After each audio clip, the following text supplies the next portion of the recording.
हिंदुस्तान ने security council में जब अमेरिका ने और वेस्ट ने रेजोल्यूशन मूव किया यूक्रेन पे रूस के खिलाफ, तो हिंदुस्तान ने नहीं वोट दिया। यानी हिंदुस्तान ने फैसला किया कि उसने अपना नेशनल इंटरेस्ट देखना है, वो अमेरिका के पीछे नहीं लगेगा। तो लगता है कि खान साहब ने अपने इत्तेहादियों को भी इस मामले पर जो है वो एतमाद में लिया होगा इससे पहले, जो एलाई कंट्रीज। पहले तो यार ये बताएं, एलाइड कंट्रीज आपकी रही कौन?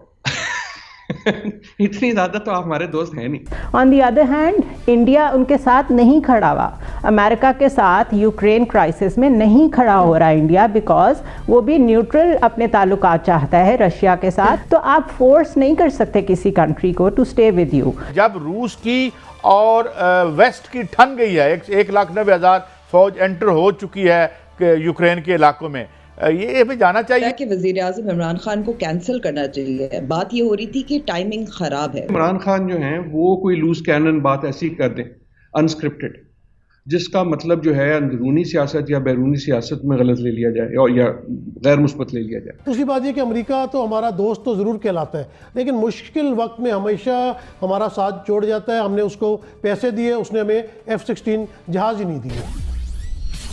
नमस्ते दोस्तों, जय हिंद। हिंदुस्तान स्पेशल में आपका स्वागत है दोस्तों। जैसा कि दोस्तों आपने क्लिप में देखा, पाकिस्तानी मीडिया ये चर्चा कर रहा है कि जब भी बात राष्ट्र हित की आती है तब भारत किसी की नहीं सुनता। भारत सब फैसले अपने राष्ट्र हित में लेना अच्छी तरह से जानता है।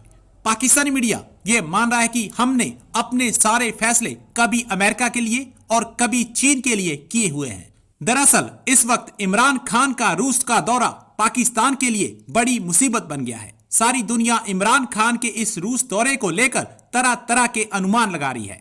पाकिस्तान के अंदर से ही आवाजें उठना शुरू हो गई हैं कि इमरान खान को रूस का दौरा रद्द कर देना चाहिए, क्योंकि इस टाइमिंग में सारा वेस्ट और अमेरिका आपके खिलाफ हो जाएंगे। दरअसल पाकिस्तान इस वक्त दोनों तरफ से फंस चुका है और ये इमरान खान की घटिया फॉरेन पॉलिसी की वजह से ही हो रहा है। पाकिस्तान शुरू से ही डिप्लोमेसी में नाकामयाब रहा है, उसकी हर चाल भारत के सामने उल्टी पड़ जाती है। जब रूस की और वेस्ट की ठन गई है, 1,90,000 फौज एंटर हो चुकी है यूक्रेन के इलाकों में, ये भी जाना चाहिए नंबर 1। और दूसरा, आप क्या देखते हैं, ये एस्केलेट कर रही है, ये कहीं कोई जंग की तरफ बढ़ रहे हैं हालात, और पाकिस्तान में इसमें कहाँ खड़ा है? और हमें अपने रास्ते खुले रखने चाहिए। मैं आपको एक एग्जाम्पल देता हूँ जिससे आपको क्लियर हो जाएगा पॉलिसी के बारे में। अमेरिका ने भी बड़ी कोशिश की कि हिंदुस्तान को अपना वो एलाई बनाए, लेकिन हिंदुस्तान ने सिक्योरिटी काउंसिल में जब अमेरिका ने और वेस्ट ने रेजोल्यूशन मूव किया यूक्रेन पे रूस के खिलाफ, तो हिंदुस्तान ने नहीं वोट दिया। यानी हिंदुस्तान ने फैसला किया कि उसने अपना नेशनल इंटरेस्ट देखना है, वो अमेरिका के पीछे नहीं लगेगा, बावजूद इसके कि वो अमेरिकन कैंप में जा रहा है। तो इस कॉन्फ्लिक्ट को अगर आप इन डेप्थ देखें तो इस वक्त पूरी दुनिया की ग्लोबल मार्केट्स हिट हुई हुई हैं, ऑयल प्राइसेस हिट हुई हुई हैं, from North Africa to Middle East. मतलब आप कहाँ कहाँ के देखें उसका इम्पैक्ट जा रहा है। सबकी कोशिश है कि ये डी एस्केलेशन हो जाए और वॉर तक मसला ना जाए, बिकॉज इसमें the whole world has to lose in so many ways, क्योंकि जो रिसोर्सेज की डिवीजन है उसमें रशिया आने वाले टाइम्स में बहुत मेजर रोल प्ले करेगा। Through out the 20 years of war on terror हमने उनका साथ दे के, उनके साथ इंटेलिजेंस शेयरिंग करके, उनके साथ टैक्टिकल ऑपरेशंस करके, सब कुछ करके देखा है कि हम FATF में बैठे हुए हैं, and we are still not a strategic partner of US। On the other hand India उनके साथ नहीं खड़ा हुआ, अमेरिका के साथ यूक्रेन क्राइसिस में नहीं खड़ा हो रहा इंडिया, बिकॉज वो भी न्यूट्रल अपने ताल्लुकात चाहता है रशिया के साथ। उन्होंने आगे आगे उनसे एमुनेशन भी खरीदना है। तो आप फोर्स नहीं कर सकते किसी कंट्री को टू स्टे विद यू। हाँ, अनलेस कि हमें कुछ बहुत मिल रहा होता है ऐसा जिससे इस वक्त की हमारी मैस पॉपुलेशन को हम पॉवर्टी से निकाल सकते, या पता नहीं कोई बहुत बड़े मेगा प्रोजेक्ट CPEC के ऑल्टरनेटिव्स हमें ऑफर हो रहे होते, स्ट्रेटेजिक पार्टनरशिप ऑफर हो रही होती, उसको डिक्लाइन करके हम उधर चले जाते तो शायद मैं कहती गलती है। अंबर, जो एक रिफ्ट नज़र आती है पाकिस्तान और अमेरिका के ताल्लुकात में, पाकिस्तान की अमेरिका से नाराज़ी या अमेरिका की पाकिस्तान से नाराज़ी कह लें, आपके ख्याल में इसकी बुनियादी वजह क्या है? पाकिस्तान और अमेरिका की नाराज़गी की जो बुनियादी वजह है, कुछ जनरल साहब ने भी बात की, कुछ इमरान खान साहब ने भी बात की, और मैं इसमें मज़ीद ऐड करूँगी अफ़गानिस्तान और उसमें जिस तरह से ये प्ले आउट हुआ है। अमेरिका पाकिस्तान को चाहता था कि पाकिस्तान ज़्यादा करे, अपनी लेवरेज अफ़गान तालिबान के साथ ज़्यादा इस्तेमाल करे। एक वजह जो नाराज़गी का वो ये है। तो इस वक्त हमें किसी कोल्ड वॉर की तरफ नहीं जाना चाहिए, हमें मुआशी ताल्लुकात आपस में करने चाहिए ताकि कंट्रीज़ दोबारा से ग्रो अप करें और बेरोज़गारी ख़त्म हो, गुर्बत ख़त्म हो। इन चीज़ों पे ध्यान देना चाहिए।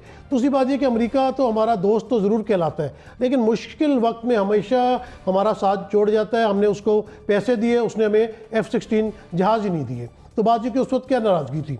हमने पूरा आपका साथ दिया इस दहशतगर्दी की जंग में। एक ऐसे वक्त में वज़ीर आज़म पाकिस्तान इमरान खान साहब दौरा रूस के लिए जा रहे हैं जिस वक्त जो रूस पर प्रेशर है मगरबी ममालिक का यूक्रेन के साथ कशीदगी को लेकर वो बढ़ता जा रहा है। ऐसे में ये वक्त कितना अहम है, वक्त का चुनाव कितना अहम है वज़ीर आज़म इमरान खान की जानिब से रूस के दौरे के लिए? बहुत अहम है। या रूस का कोई भी दौरा हो, अगर पाकिस्तान के वज़ीर आज़म करेंगे तो वो अहम होगा, क्योंकि रूस अभी भी एक मेजर मुल्क है, मेजर ताकत है, हमारे तकरीबन हमसाए में है और हमारे हमसाए पे उसका एक बहुत बड़ा असर पड़ता है। तो ये कोई भी दौरा होता, किसी वक्त भी होता, अहम होता। लेकिन यूक्रेन की जो सूरत हाल है और उसके साथ जो एक यूक्रेन से ज़्यादा जो रूस और अमेरिका की जो एक कशीदगी का एक और पहलू नया शुरू हुआ है, कोल्ड वॉर जैसा, उसकी वजह से ये और ज़्यादा अहम हो गया और एक तरह से मुश्किल भी हो गया। एक मुश्किल इस तरह हो गया है कि इससे क्या सिग्नल लिया जाता है मॉस्को में भी, लेकिन वाशिंगटन में भी और बाकी दुनिया में भी ये अहम हो गया है। तो जो भी वहाँ बात करेंगे वज़ीर आज़म इमरान खान, उसकी सियासी अहमियत जो है, आलमी सियासी अहमियत बहुत ज़्यादा हो जाएगी। या डॉक्टर साहब देखिए, हमें ये बताया जा रहा है कि माशी और तिजारती अहदाफ हैं, कोई सॉरी टू कट यू, माशी और तिजारती अहदाफ से मुतालिक बताया जा रहा है, लेकिन जो पॉलिटिकल सिग्नलिंग है जिसकी आप बात कर रहे हैं, सियासी पैगाम क्या होगा वज़ीर आज़म इमरान खान के इस दौरे का?